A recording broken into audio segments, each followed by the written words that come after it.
Bonjour à toutes et à tous, bienvenue dans ce nouveau numéro de Smart Education. Smart Education, c'est votre magazine quotidien qui est dédié à la formation, aux nouveaux métiers et aux nouvelles pédagogies. C'est le rendez-vous qui donne un futur à la jeune génération. Et aujourd'hui, on s'intéresse au métier d'expert comptable, dont le rôle est d'accompagner les entreprises dans la gestion de leurs finances, notamment. Nous sommes avec Gaëtan Flippo en Skype. Il est le conseiller en formation de l'Institut des hautes études comptables et financières. Alors nous allons voir avec lui les évolutions du métier et surtout comment attirer les jeunes talents vers ces métiers. Gaëtan Flippo, bonjour. Bonjour. Merci beaucoup d'être avec nous en Skype. Donc vous travaillez dans l'école l'Institut des hautes études comptables et financières.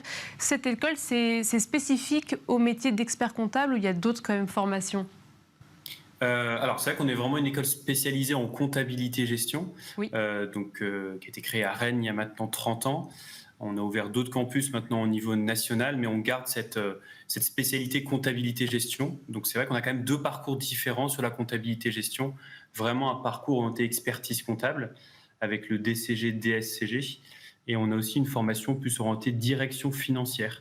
Oui, alors vous allez nous détailler un petit peu comment est-ce qu'on intègre l'école et puis ensuite quels sont les différents parcours qu'on peut réaliser si on souhaite devenir expert comptable. Bien sûr, pour intégrer l'école, c'est vrai qu'on va proposer que des parcours à partir du bac, on va dire juste après le bac, post-bac. donc sur niveau bac plus 3 ou bac plus 5. Donc pour nous rentrer au niveau de l'établissement, il faut remplir un dossier de candidature avec plusieurs éléments administratifs qui vont être demandés pour les étudiants et puis effectuer un entretien avec un conseiller de formation, donc selon la formation choisie.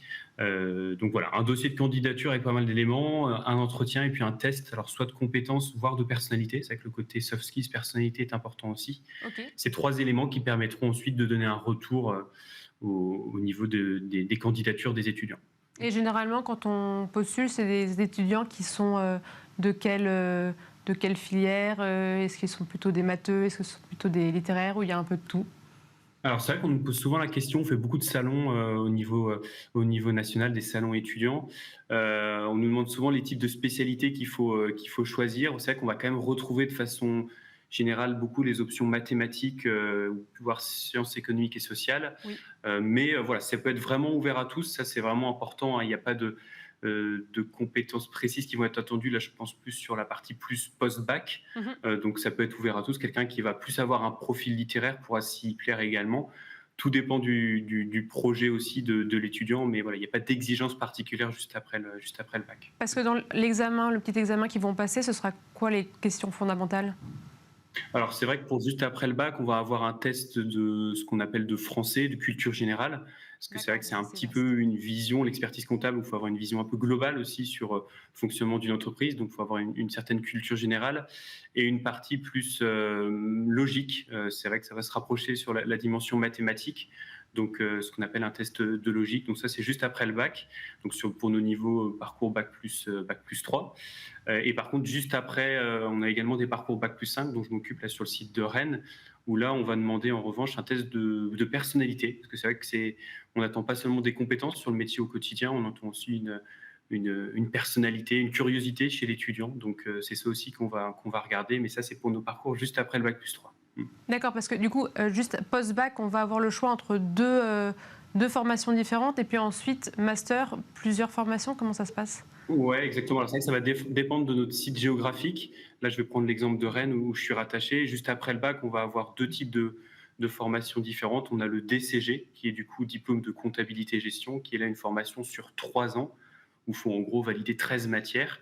Et puis, on va avoir aussi un parcours bachelor, donc comptabilité et gestion, qui se voudra plus pratique dans son approche, mais qui ne mènera pas à l'expertise comptable, ça c'est important, et où il y a possibilité de se spécialiser sur la 3e année, donc soit sur du contrôle de gestion, de la paye, de la trésorerie, ça va être plus spécialisé comme parcours et plus concret. Et comment ça se présente ? Ah, pardon, je pense que vous avez terminé. Non, j'allais dire, après le parcours Bac plus 3, en revanche, on va avoir deux autres options du coup. Donc, soit le DSCG, qui est vraiment là orienté pour ceux qui veulent être experts comptables, ou bien le MBA, donc soit finance ou MBA contrôle de gestion. Donc, c'est selon le désir de chacun. Comment ça se présente le paysage de l'expertise comptable en France? Est-ce que c'est un métier qui peine à recruter? Il y a plus de postes que de personnes qui veulent pourvoir les postes. Comment ça se présente? Au niveau du marché de l'emploi, je sais qu'il y avait 130 000 postes qui n'avaient pas été pourvus dans le domaine de l'expertise comptable. Donc, pour ceux qui nous écoutent, rassurez-vous, ça recrute énormément, honnêtement, que ce soit en expertise comptable ou donc plutôt rattaché à un cabinet comptable ou bien dans une direction financière d'une entreprise. Oui. C'est des secteurs extrêmement porteurs. Je ne parle pas que de Rennes, là je parle vraiment au niveau national. Et il faut savoir au niveau structurel qu'il y a beaucoup d'experts comptables qui vont partir à la retraite. Il y a un chiffre assez important, facile à retenir. Il y a 50% des experts comptables qui ont plus de 50 ans. Donc c'est aussi pour ça qu'on entend beaucoup, ou vous voyez beaucoup d'offres d'emploi dans ce secteur-là, parce qu'il y a un grand renouvellement possible. Projection de recrutement importante. Ouais. Donc généralement, toutes les personnes qui sortent de votre école trouvent un emploi dès la fin de leurs études. Oui, c'est assez facile, on va dire, et puis c'est facilité par autre chose qui est l'alternance, où beaucoup d'entreprises ou cabinets, à l'issue de l'alternance, peuvent proposer des CDI. Donc c'est un facteur en plus qui permet à nos étudiants de trouver quand même relativement facilement juste après leurs études. Et comment vous faites pour justement attirer les jeunes? Parce que c'est vrai que quand on passe le bac, on ne se dit pas forcément tout de suite j'aimerais être expert comptable. Vous allez dans les écoles pour faire de la pédagogie? Oui, alors c'est un vrai sujet qu'on peut avoir, parce que c'est vrai que, comme vous le dites, c'est pas simple pour les étudiants de se projeter dans cette filière-là. Il n'y a pas forcément de cours de comptabilité ou de droit. C'est une matière importante aussi, la partie juridique en terminale. Donc oui, en effet, on essaie de les sensibiliser. On fait beaucoup de salons, beaucoup d'interventions au niveau des écoles, mais aussi des journées portes ouvertes qu'on peut faire au niveau de l'école avec des interventions de personnes du métier qui sauront bien en parler. Des experts comptables, des directeurs financiers, des trésoriers, pour que les étudiants voient concrètement en quoi consiste le métier, parce que c'est vraiment quelque chose de difficile à évaluer pour un étudiant. Le quotidien du métier, il y a beaucoup de clichés, même d'ailleurs sur les métiers liés à l'expertise comptable, alors que c'est vrai que quand un professionnel va vous en parler, c'est tout de suite plus concret et ça plaît aux étudiants. Justement, donc, qu'est-ce que vous leur dites aux étudiants qui ont beaucoup de clichés en tête? C'est pas qu'un métier, c'est vrai qu'on imagine peut-être l'expert comptable qui va être derrière son bureau, qui va gérer que la comptabilité. J'ai envie de dire au contraire, c'est un métier qui a beaucoup évolué là sur les dernières années. Et il y a beaucoup plus la dimension contact en fait avec le client, côté conseil aussi. Il ne va pas gérer que la comptabilité, le juridique, la fiscalité des entreprises. Il va aussi être un peu un coach, si on veut, de l'entreprise, lui donner des directives, des conseils. Et c'est vrai que cette dimension, elle n'est pas forcément intégrée ou comprise par les étudiants au départ, c'est normal. Donc nous, on essaie de les sensibiliser là-dessus, mais c'est un vrai métier relationnel, si on va jusqu'au bout à l'expertise comptable. Et aussi, ce métier, ça peut être une profession libérale ou c'est forcément intégré dans une entreprise? Non, ça peut être les deux. Ouais, parce que profession libérale, ça peut être aussi quelque chose qui attire les jeunes, le fait de pouvoir être à son rythme et d'avoir un rapport aussi vie-travail agréable. Oui, complètement. Après, oui, cette dimension vie-travail, elle est de plus en plus intégrée aussi par les cabinets comptables. Pareil, on a peut-être en tête que c'est un métier qui est très prenant, où on met de côté la vie personnelle. Ça a beaucoup changé. On peut voir ça au quotidien avec nos étudiants qui sont en alternance ou après en CDI. Ces dimensions-là ont également beaucoup changé et vous pouvez très bien avoir une vie privée importante. L'expertise comptable ne vous prendra pas tout votre temps non plus. C'est un métier sérieux où il y a faire beaucoup d'heures, mais il y a toute une dimension sociale à côté qu'il ne faut pas du tout mettre de côté. Et justement, dans l'évolution de la profession en soi, quels ont été les grands marqueurs de ces 10 dernières années, je dirais? Oui, alors il y a beaucoup de choses sur le métier, parce que c'est vrai que c'est un métier où les experts comptables sont en contact avec tout type d'entreprise, donc ils sont obligés de s'adapter aussi aux nouvelles exigences des entreprises. La première chose dont on entendra souvent parler, c'est tout ce qui est la digitalisation avec la facture électronique. Donc c'est vrai qu'au lieu d'envoyer à son expert comptable le document papier, tout se passe par voie digitale. Donc ça, c'est vrai que c'est la première dimension. Je dirais qu'il y en a 3. La deuxième, ça va être plus l'automatisation des tâches aussi, à travers plusieurs logiciels qui sont utilisés. Et le troisième, peut-être plus sur les nouveaux sujets d'actualité. On parle beaucoup de tout ce qui est sujet RSE, Oui. la responsabilité sociale des entreprises. Donc, c'est vrai qu'il y a beaucoup d'entreprises qui peuvent être auditées sur ces dimensions-là, sur une partie sociale, une partie environnementale. Donc, c'est un peu les trois choses qui ont vraiment fait évoluer le métier, qui, n'oublions pas, est vraiment en contact direct avec les exigences des entreprises. Donc, il y a une veille importante à faire. Donc, ils sont obligés de s'adapter vraiment au quotidien surtout. Et du coup, oui, il va y avoir une véritable dimension stratégique de l'expert comptable.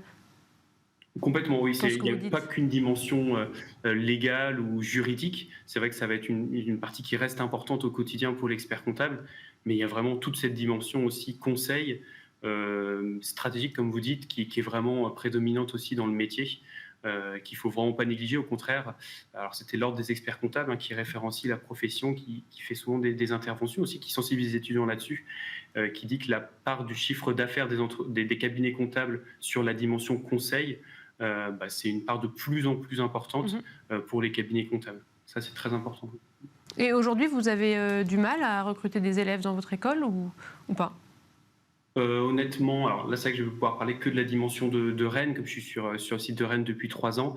Honnêtement, non. Alors, c'est bien, les étudiants continuent à être, même si ça peut être difficile de voir, comme on disait, le métier au quotidien, en quoi ça peut consister, restent quand même très concernés par cette filière. Je pense qu'ils savent aussi que c'est des filières qui recrutent beaucoup.